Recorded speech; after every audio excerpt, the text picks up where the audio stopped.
todos, cumprimento especialmente a mesa, o Dr. José Luís Seixas, agradecendo as palavras simpáticas, excessivamente simpáticas que me dirigiu. Cumprimento a Sra. Juíza Gabriela Cunha Rodrigues, com quem debati fortemente esta reforma na Comissão. Cumprimento especialmente os senhores magistrados que estão aqui presentes, os senhores juízes que estão aqui presentes, os meus colegas advogados que fazem o favor de assistir a esta conferência. Gostava, antes de mais, de fazer duas declarações de princípio. A primeira tem que ver com a circunstância de poder afirmar que esta reforma, tenho dito sistematicamente, e vou-me repetir deliberadamente, esta reforma não é a reforma de cada um dos membros da Comissão. É a reforma do conjunto dos membros da Comissão e eu não posso dispensar a identificação dos membros da Comissão. Deliberadamente, a Comissão foi integrada por 3 magistrados judiciais, um juiz do Supremo que está aqui presente, o Sr. Conselheiro Lopes do Rego, um juiz da relação, um desembargador Brantes Geraldes, que hoje é conselheiro, e uma senhora juíza da primeira instância, que é a doutora Gabriela Cunha Rodrigues. Foi integrada também por 3 professores universitários. Um professor de Lisboa, que é o professor Teixeira de Sousa, um professor de Coimbra, que é o professor Remédio Marques, e um professor do Porto, que é o Dr. Paulo Pimenta, que está aqui presente.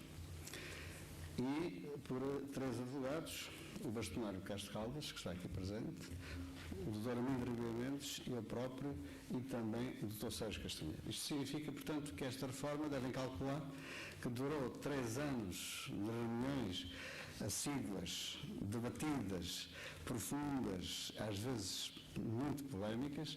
O certo é que eles alcançou um resultado que é a bissetriz destes pensamentos e, portanto, não é a reforma de cada um de nós. Nenhuma das soluções, ou algumas das soluções, não pertencem a qualquer de nós. Isto significa, portanto, que é essencial que se diga que esta não é a reforma de A, de B ou de C, mas é o produto de uma reflexão muito profunda feita pelos membros da Comissão. A segunda questão é esta. Gostava de vos dizer, de facto, que esta reforma contém em si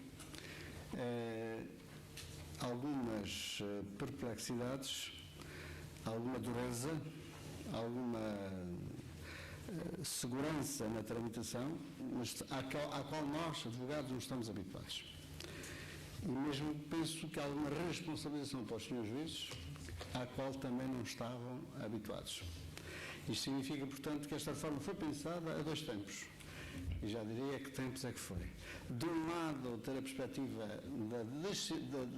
da obtenção de uma decisão substantiva, de uma concreta solução para o litígio colocado, e, do outro lado, a funilar a tramitação na audiência final. Isto é, remover obstáculos que ponham em causa a própria realização da audiência final. Isto é ali, naquele momento que se decide, que se faz a prova, que se produz a prova e que os senhores juízes vão ter que decidir de acordo com critérios que não são os critérios a que nós estávamos habituados. Nós, advogados, vamos passar por um novo modelo de relacionamento. Já vamos ver porquê. Entre nós e o nosso constituinte, porque a disciplina processual assim o impõe. Entre nós e o nosso adversário, porque a disciplina processual assim o impõe. Entre nós e os seus juízes, porque a disciplina processual assim o impõe. Mas do mesmo lado e do outro lado, entre os juízes e o processo, entre os juízes e nós, advogados. Isto é, não há, de facto, um pendor unilateral relativamente à advocacia, há, de facto, uma responsabilização e uma disciplina imposta pelo Código a todos os intervenientes processuais, especialmente aos advogados e aos juízes. Eu reconheço que algumas das normas me contrariam, porque me violentam relativamente a uma prática de forense que eu tenho de praticamente 40 anos de advogado. Isso significa que os meus hábitos, os meus vícios, as minhas cronologias, as minhas liturgias são postas em crise por esta tramitação, como ireis ver durante todo o dia e perante os palestrantes que não eu, que vos dirão e concluirão seguramente no fim do dia de hoje que assim é. Isto é, nós vamos ter um outro paradigma de relacionamento, um outro paradigma de articulados, um outro paradigma de tramitação, e isso significa, de facto, que a advocacia vai ter um outro modelo de formação, e era bom que a Ordem dos Advogados estivesse sensibilizada para isso. Mas o que é que, de facto, há 3 ou 4 anos atrás, nós tínhamos, de certa forma ainda temos, e que justifica ou não mais uma reforma, isto é, da 47ª reforma do processo civil desde 1939, ou 46ª, não me lembro muito bem, significa que esta é a 48ª ou 49ª, enfim, qual é a razão de ser desta reforma? De facto, nós estávamos confrontados entre a reforma de 95 e 96, que tinha dado um salto qualitativo na perspectiva da busca da verdade material, tinham sido consagrados os princípios da igualdade substantiva, da igualdade formal, tinha-se abandonado, tanto quanto era possível, a igualdade formal, tinham-se consagrados princípios como a verdade material, como a proibição das decisões surpresas, o princípio da cooperação. O certo é que esses princípios, de facto, foram sendo diluídos perante a cultura judiciária que provinha do Código 39. E chegámos a uma situação paradoxal em Portugal. De um lado tínhamos um código que impunha uma certa conduta a todos nós, advogados, e do outro lado tínhamos outro código que não impunha essa conduta, mas de facto vigorava. De facto, a cultura judiciária sobrepôs-se à própria norma e à própria diretiva ideológica que o código, a reforma de 95 e 96 continha. No fundo, a reforma de 95 e 96 convidou os intervenientes processuais a alterarem as suas condutas. Mas o certo é que não teve grande sucesso. Podemos ver, por exemplo, e testar a audiência preliminar. Qual foi o sucesso da audiência preliminar? Praticamente nulo. Praticamente nulo. De facto, acontecia, quando acontecia a sério e quando acontecia como deve ser, mas de facto os modelos eram diferentes e eram diversos de tribunal para tribunal, de juiz para juiz, de advogado para advogado, e de facto havia uma confusão generalizada que levou, de certa forma, ao abandono da audiência preliminar. Quando, quer no plano nacional, quer no plano internacional, no direito comparado, as duas audiências da primeira instância, uma preparatória e outra de julgamento, eram absolutamente essenciais e consagradas como nucleares. Aliás, houve uma comissão da União Europeia que visava a uniformização do direito processual civil, e das poucas conclusões que tirou, como atingiu os seus resultados finais, foi esta: devem ser consagradas 2 audiências na primeira instância. Ora bom, mas o que é que verdadeiramente nós temos em presença? Reparem como evoluiu e como se degradou a imagem da justiça civil em Portugal. Não falo da justiça penal, porque não é hoje o caso.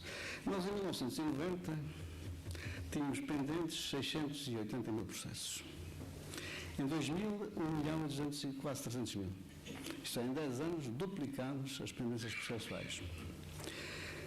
E posso-vos dizer que em 2010 eram 1.700.000, em 2011, vivemos hoje com perto de 1.700.000 processos, embora haja uma diminuição sensível.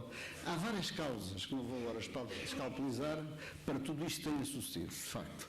A democratização do direito, de facto a confusão relativamente ao modo como devem ser tramitados os processos e julgados os processos. O certo é que 90% das pendências processuais são cíveis.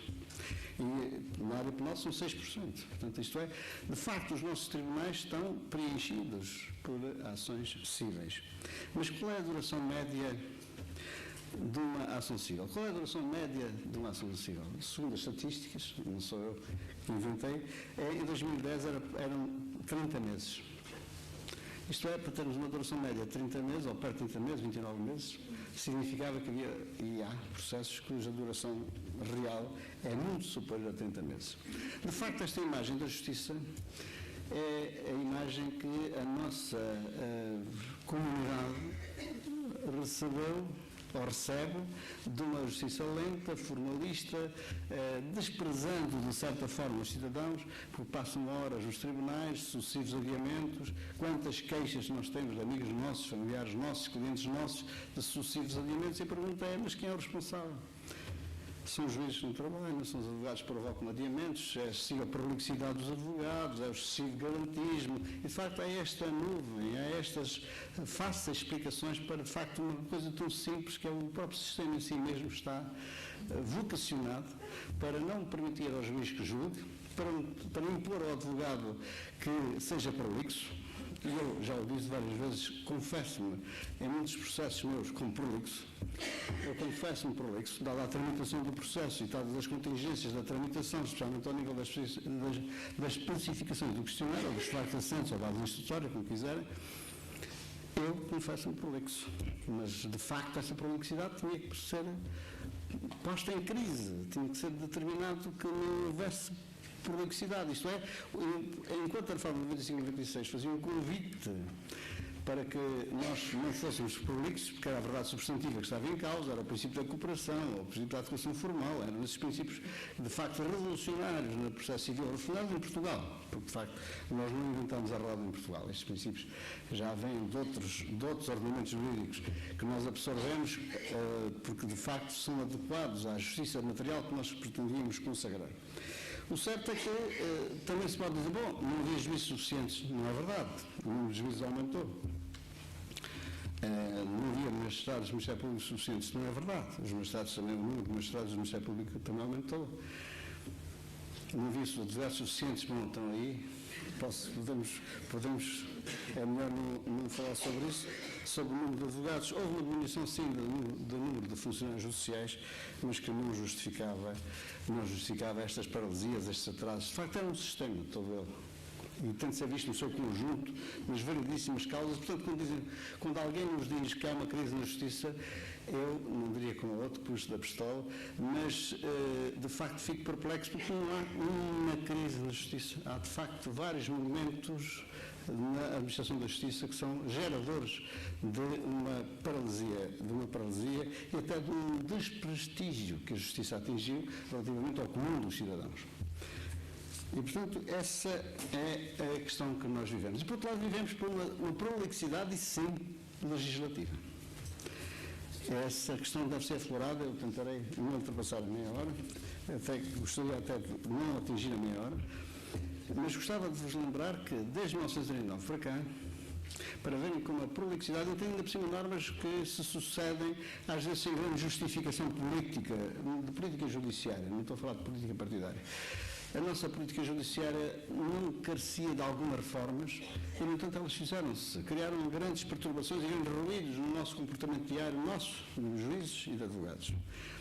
Desde a reforma de 39, surgiu depois uma reforma em 61, que deu origem propriamente ao Código de 61. Depois surgiu um projeto de Varela, que eu penso que o doutor propriamente falará sobre ele, que não chegou a vigorar, porque, de facto, a Ordem dos Advogados, nessa altura, vou dizer isto sem nenhum cinto, nessa altura tinha capacidade suficiente e tinha prestígio suficiente e legitimidade suficiente para fazer parar um projeto de reforma de uma comissão que era presidida pelo professor Antunes Varela, portanto não sequer era uma subcomissão, era uma grande comissão, mas o certo é que o Ordem dos Advogados fez um parecer forte, que foi subscrito pelo professor Lato Freitas e pelo Armindo Araújo Mendes, que eram membros da Comissão de Legislação da Ordem dos Advogados. E por isso mesmo o Dr. Labrindo Lúcio, à época, o Ministro da Justiça, nomeou uma comissão que elaborou as linhas orientadoras para a reforma do processo civil e, de facto, esse é o momento da viragem quando o Dr. Labrindo Lúcio nomeou uma primeira comissão que elaborou a reforma de 95. O governo caiu, é nomeado o Ministro Dr. Vera Jardim, que nomeia a nova comissão, mas é composta pelas mesmas pessoas, mais o professor Lopes Freitas. E essa, daí a reforma de 96. Ora bom, a reforma de 95 e 96 surge disto, surge daí. E, de facto, aquilo que nós entendemos que era suficiente da época, embora tivéssemos todos a consciência de que era uma reforma intercalar, digamos assim. Porque, de facto, cria-se uma nova cultura, essa cultura já era uma nova reforma, mas não. De facto, a partir daí, a partir de 95 e 96, foi publicada a reforma da ação executiva. Foi publicada o diploma sobre as injunções, o decreto-lei 269. Foi publicado o processo civil experimental. Foi publicada a lei 29 de 2009 sobre o inventário, que era absolutamente inaplicável. que aliás não foi aplicado precisamente por isso, porque era inaplicável. Foi publicada uma lei da organização judiciária que criou 3 comarcas piloto com grandes perplexidades, só que no processo civil experimental só se aplicava em umas comarcas e não se aplicava em outras comarcas. As comarcas piloto, só eram 3, também se aplicavam as regras numa comarca que não se aplicavam nas demais comarcas. Foi criado o processo de jurisdição voluntária, foi criado, enfim, uma alteração de regras do recurso, e por aí fora, e por aí fora, e por aí fora. Isto é, nós vivemos em sobressaltos permanentes, sem a estabilização legislativa necessária, tanto assim que o nosso código estava preenchido por normas em branco e por normas sucessivas de A, B, C, D, E, F, por aí fora, o que de facto tornava para além de ser inestético, tornava pouco civilizada a existência de um código com essas características. Aquilo que eu vou agora transmitir é perante este quadro. O que é que se fez? Para onde é que se foi? O que é que se quis criar? Para onde é que a Comissão, toda ela estava vocacionada com mais ou menos vigor, com cores mais carregadas ou menos carregadas, estava vocacionada para o seguinte. Ponto 1, as decisões devem ser substantivas. Ponto 2, como disse há pouco, vamos repetir agora, devemos, de facto, criar condições processuais e na tramitação para que o elemento-chave da tramitação fosse a audiência final. E tudo mais interessa, é evidente que interessa, mas tudo mais é disciplina processual para uns e para outros, para os juízes e para nós, advogados, para que, de facto, os cidadãos, as empresas, tenham uma justiça tão pronta quanto é possível e tão substantiva quanto é necessário. E esta foi a razão de ser da nossa reforma. As discussões vieram depois. A dureza dos nossos debates, como compreenderão, mas frontais, civilizados, mas duros às vezes, mas foram muito gratificantes, porque de facto foram discussões feitas com elevação, aliás, com grande capacidade, até essas discussões tiveram a virtualidade de reciprocamente nos cultivarmos uns aos outros relativamente aos ângulos de visão e às culturas diferentes que tinham uns e outros. Isto é, de facto, foi muito importante que eu tivesse debatido com a doutora Gabriela Cunha Rodrigues, mas que, de facto, a sua instância tivesse sido analisada com o Conselheiro Brandes Geraldes e com o Dr. Castro Caldas e por aí fora. Isto é, que os ensinamentos do Conselheiro Lopes do Rego, brilhantíssimo magistrado, nos colocassem as questões em cima da mesa como deve ser, que de facto os professores universitários nos trouxessem um aporte teórico absolutamente essencial para que nós nos escorregássemos para um praticismo, digamos assim, militante, que não era provavelmente a nossa vocação. E daí que eu vou dizer aquilo que mais ressalta na reforma, vou elencar aquilo que era, e depois tirarei conclusões. A gestão processual, tal como a adequação, o princípio da adequação, que de facto, no fundo, são duas realidades que se completam e até de certa forma se sobrepõem, foi consagrada com alguma veemência. Mas essa gestão processual tem sido interpretada por alguns, tanto quanto eu sou, como de facto como se houvesse um poder novo e hierárquico dos juízes sobre os advogados. De facto não é nada disso. É o encargo dos juízes. Eu diria que é um poder funcional novo sobre os juízes, novo, digamos assim, mais acentuado, mais carregado sobre os juízes.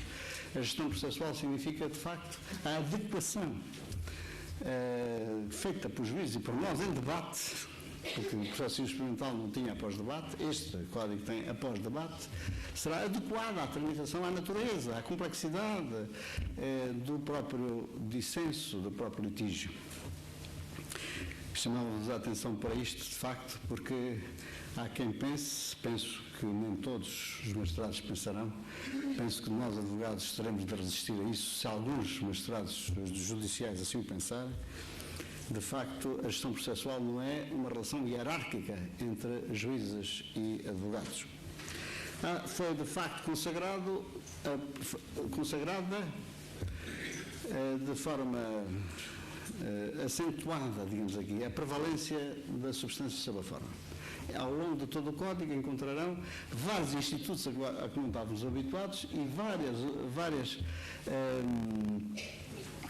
extrações procedimentais que resultaram dessa diretiva da reforma. Ou seja, o fundo das questões é que interessa, a forma interessa pouco. Não quer dizer que a forma não interesse, porque de facto a forma também interessa, só que a forma não pode prevalecer sobre o fundo. Daí que uns e outros, os intervenientes processuais, devem saber que é o fundo da questão que está em causa, tanto assim que nós temos de articular os factos essenciais. E quais são os factos essenciais? Isso é aí que a advocacia vai ter que mudar. Os factos essenciais são aqueles que correspondem, no essencial, enfim, para simplificar hoje e aqui e agora, aqueles que correspondem à previsão normativa, ao tato bastante, ou à fato espécie, como quiserem. E esses factos essenciais é que têm de ser necessariamente articulados. Isso significa que a advocacia hoje terá que ter uma perspectiva muito profunda do direito substantivo a aplicar. Isto é, hoje não contaremos histórias. Porquê? Porque, de facto, tudo isto vai desembocar, como veremos, e depois o Dr. Paulo Pimenta explicará melhor, tudo isto desembocará nos temas de prova, e os temas de prova, de facto, são, digamos, os capítulos de uma audiência final, os capítulos da matéria de facto de uma audiência final, e quem não souber direito substantivo não sabe apurar esses capítulos, nem sabe de facto quais são os factos, nem articular os factos que são absolutamente imprescindíveis para que possa suportar a sua própria posição processual ou a pretensão do seu constituinte. Portanto, esta prevalência é, de facto, com o afastamento das preclusões e das combinações sucessivas que as questões formais necessariamente nos colocavam, daí a pendência de 30 meses, média de 30 meses, essa prevalência foi, do mérito sobre a forma, foi de facto consagrada ao longo de vários institutos, quer por ação, quer por omissão. Isto é, os colegas depois verificarão no código, até ao nível de recursos da matéria relacionada com despachos interlocutórios, onde verificar que, de facto, foram removidos os meios de paralisia do processo durante a tramitação até à audiência prévia e até à audiência final. A nova configuração da audiência prévia, de que falarão alguns dos intervenientes desta tarde e desta manhã, a nova configuração da audiência prévia para nós é fundamental, para nós advogados. Eu chamo a atenção que descortinar o que são temas de prova, não vou falar sobre isso porque há um orador que vai falar sobre os temas de prova, e muito bem, que eu conheço a intervenção do Dr. Paulo Pimenta, e ele explicará e elucidará todos nós sobre como apurar os temas de prova. E, de facto, quando nós estamos a articular, isto é, sabendo nós que nos articulados temos a oferecer toda a prova, aí é uma disciplina nova, que só por si altera toda a nossa relação com o nosso constituinte. Porquê? Porque quando nós estamos a conferenciar com os nossos constituintes, nós temos de saber duas coisas. Primeiro é que toda a prova tem que ser oferecida pelos articulados, o que é de uma extrema violência. Extrema violência. A segunda é que nós temos de pensar nos temas de prova. E temos de pensar nos factos essenciais que integram os temas de prova. E, portanto, a prolixidade não tem justificação nenhuma. Isto é, todos aqueles que, como nós, como eu, que contavam uma história com factos essenciais e instrumentais, nem pensava nisso, quer que vos diga, que contava a história, nós hoje não poderemos articular assim. Isto é, a nossa disciplina, no momento em que articulamos uma ação, uma contestação, uma réplica, enfim, nós temos de pensar de facto de uma outra maneira, temos de nos configurar de forma distinta, que por estas duas razões. Por um lado, porque a prova tem que ser oferecida imediatamente.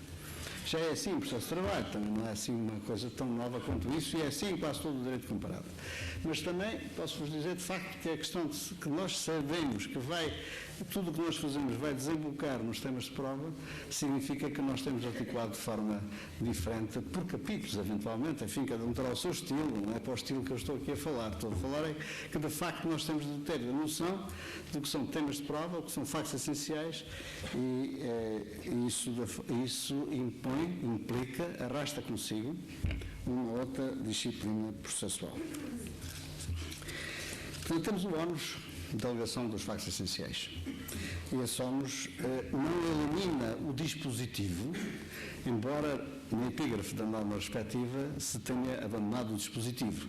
Não é verdade que se tenha abandonado completamente o dispositivo. O processo continua a ser um processo de partes, mas é um processo mitigado de partes, porque as partes não podem fazer o que querem e como querem, tal como no Código de Dom Luís, mas também não podem, como agora acontecia no Código de 39, em que tínhamos um ativismo judiciário para as questões formais e uma paralisia processual do juiz relativamente às questões substantivas.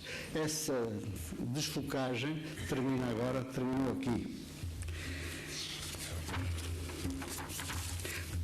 Foi consagrado, aqui mais por razões políticas do que pela Comissão.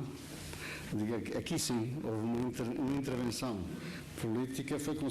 Enquanto a Comissão tinha consagrado duas formas de processo, ordinário e sumário, aqui politicamente foi determinado, não é assim, foi sugerido, foi colocado a uma parte da Comissão que gizassem o Código com uma única forma de processo. É evidente que há lá um resquício para processos de menor valor, de um processo sumário, mas é que não se chamará sumário, mas permite uma maior maleabilidade na tramitação. Ora bom, foram criados institutos que eu agora vou enumerar para depois nós refletirmos, porque haverá quem fale sobre isso, como a inversão do contencioso. Nós todos sabemos que não estamos habituados a isso. Isto é, o requerente da providência cautelar pode ficar confortado com a decisão em certas providências cautelares, mediante certos pressupostos, de que alguém falará sobre isso. Eu não quero entrar sobre isso. O certo é que, se nesse tipo de providências caberá ao requerido intentar a ação com vista a demover ou a remover a decisão da providência cautelar, que se tornará ou poderá tornar definitiva, dispensando a tal dependência entre a providência cautelar e a ação principal, em certo tipo de providências, em certo tipo de decisões e mediante certos pressupostos. Não estamos habituados a isso, mas vamos verificar que essa inversão do contencioso é-nos, a meu ver, altamente favorável em certas circunstâncias, embora seja um instituto que tem duas facetas, uma muito boa e outra perigosa. Portanto, caberá a cada um de nós estar suficientemente preparado para que se adapte a inversão do contencioso à sua real função. Isto é, a providência tem que ter uma certa natureza, uma certa definitividade, uma certa prova e isso significa que não é correto, não é justo que o requerente da providência que alcançou esse resultado tenha de ser ele próprio a pôr, a intentar a ação principal de que a providência era dependente. Portanto, essa questão foi devidamente ponderada, também não é, digamos, algo que nós tínhamos criado. Ora bom, foram criados novos meios de prova. As declarações de parte sem vocação confessória, por quantas vezes as questões que nós colocamos em tribunal foram protagonizadas por uma só pessoa, por duas pessoas, e é absolutamente essencial que o juiz apreenda, através dos próprios intervenientes, alguma verdade, ou a verdade possível. Também depende muito aqui há uma aposta no bom juiz e no juiz sensível, no juiz inteligente, no juiz capaz de verificar que a declaração de parte pode levá-lo a concluir num ou outro sentido. Quantas e quantas questões nós temos que foram colocadas e que foram vividas por um ou dois intervenientes e, portanto, é fundamental que o juiz possa obter declarações da parte, não necessariamente requeridas pela parte contrária e não necessariamente com intuitos confessórios, mas aproximando, digamos assim, a declaração de parte da função testemunhal e da apreensão sensorial pelo juiz da própria bondade da tese do interveniente processual como autor ou como réu. E, por outro lado, a verificação não judiciais qualificadas, outro meio de prova novo, visa, aqui sim, colocar as partes com uma possibilidade nova, que é a colocação de permeio entre a inspeção judicial e a prova pericial. esta verificação, as verificações não judiciais qualificadas, significa que nós podemos requerer que uma pessoa especialmente habilitada possa apreender também sensorialmente os factos, alguns factos que possam ajudar as partes e o juiz a obter uma solução. Questão controversa, fortemente, portanto eu abandono isso, há de haver quem fale sobre isso. Só estou aqui para dizer que, na perspectiva do advogado, essa é a minha missão, é a minha tarefa e foi-me imposta essa disciplina. Na perspectiva do advogado, o que é que eu sinto que se vai modificar? Aqui sinto que vai haver uma modificação violenta, eu não diria contra os advogados, mas uma modificação violenta que é na quase inadiabilidade das audiências finais. Desde que tenham sido devidamente acordadas as agências na audiência prévia. Isto significa que, de facto, o cidadão sabe que a audiência é naquele dia, o juiz sabe que a audiência é naquele dia, o advogado sabe que a audiência é naquele dia. Isto é, os fundamentos do adiamento praticamente desapareceram e nós temos essa disciplina que, de facto, para nós que estamos habituados a um certo ritmo e à suspensão da instância e a isto e àquilo e ao outro, que o oferecimento de documentos em plena audiência, 10 dias de vista para os documentos ou de exame dos documentos, como diz o Código, e paralisava a audiência não se fazia por isso. Ora, não, esses obstáculos ou esses factos geradores do adiamento desapareceram.